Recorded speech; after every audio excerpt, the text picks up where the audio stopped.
The UK government is currently facing loads of backlash from the opposing party, members, of the parliament, British citizens, and also immigrants on some of the plans of the government to reduce net migration in the UK. And of course, some of those plans has actually been on every media platform, and people have really been sharing and airing their opinion on how some of these measures might not be of good help to the UK economy. So lots of people have been sharing their thoughts. People from the opposing party have been going against this.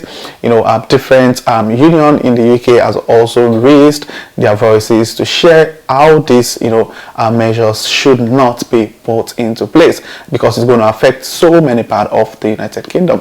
And the fascinating thing about this proposed measure is the fact that it's not just affecting immigrants, it's also affecting some British citizens, especially those who are looking at bringing in their partner from foreign countries into the United Kingdom. Now, basically, one of the opposition that really caught my attention was the fact that many universities in the UK, the union bodies, are now coming out to share their thoughts on how what the government is trying to propose is going to affect the education system in the United Kingdom. Now listen to what they have to say. Got her degree and PhD in Sweden, but she's doing her postdoctoral research into blood cancers in York, and she's not alone. We have Polish, Mexican, Egyptian, Indian, Chinese, Swedish. Academia is truly global, but universities fear new visa rules may make it harder to compete. It feels like you have to really sort of fight to prove that you deserve to be here, which I think is a bit unfair. Because in the end, we're coming here to do research in the name of UK universities, right? So that's something that should be incentivized and promoted, but rather it feels like there are just more and more hurdles that we have to get over. 32% of the academic workforce is foreign, around 75,000 people. The top 5 countries are Italy, China, Germany, Ireland and the United States. But the minimum salary for a skilled worker visa is going up from £26,200 to £38,700. That's well above the average early career academic salary of £30,000 to £35,000. On top of that, international staff will have to pay more for their health care, the NHS surcharge rising from £624 to £1,035 paid up front. Professor David Kent, himself Canadian, says the changes could leave higher education exposed.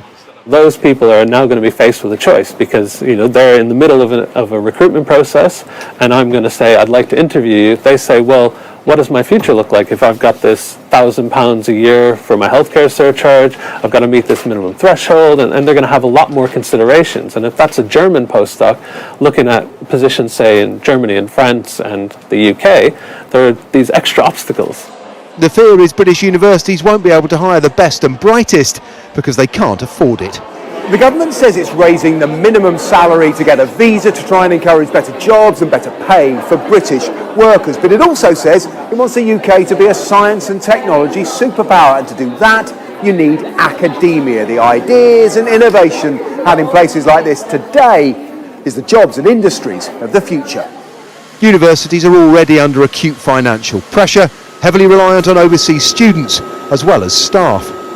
If we're actually saying that the UK is seeking to boost its economy, to be an international global player, then it needs to be having a constructive, engaged and really creative policy towards the employment of that vital talent that we need from all over the world. Academia is not the only industry affected by the political squeeze. And from what we just heard from the video, that's the entire reality on how some of this proposed measure is going to affect the education system here in the United Kingdom. Now, the University and College Union have also slammed government's migration plan as massive, on go. And basically, they are of the opinion that many of these proposed measures have been political. It's definitely going to affect the UK economy. The fact that the government is increasing, the salary minimum requirement from 26,200 to 38,700, it's definitely going to affect the universities in the UK. Now it shows that about 32% of the workforce in universities is occupied by immigrants. Now this makes it life a bit difficult for most people who are currently in the UK, on different visa categories. For instance, if you're an immigrant in the UK lecturing, the salary range basically for a new lecturer is between 32,000 to 35,000, which is obviously below the new minimum salary requirement.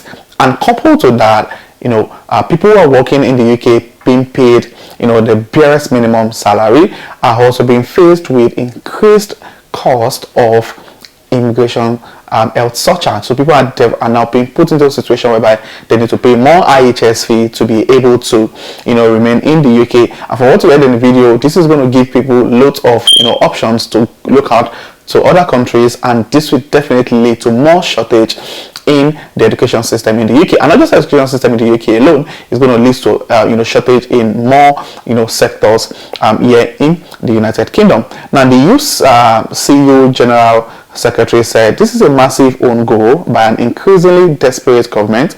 By raising the threshold, the minister are sacrificing the ability of UK universities to attract talents, particularly among the early career researchers who will become the pioneer of the future. Pay for more of our members in higher education is shamefully low, something university employers still refuse to address, and the government's new policy will compound the harm that this does. So basically, it really gets very challenging for many universities to be able to afford to pay international talents to be able to help them cover the shortage occupation. Also, the Unison also said that the government will tear family apart with this heartless policy. Overseas care workers in the UK have been left in limbo as Christmas approaches. Ministers haven't said if their children or partner must leave.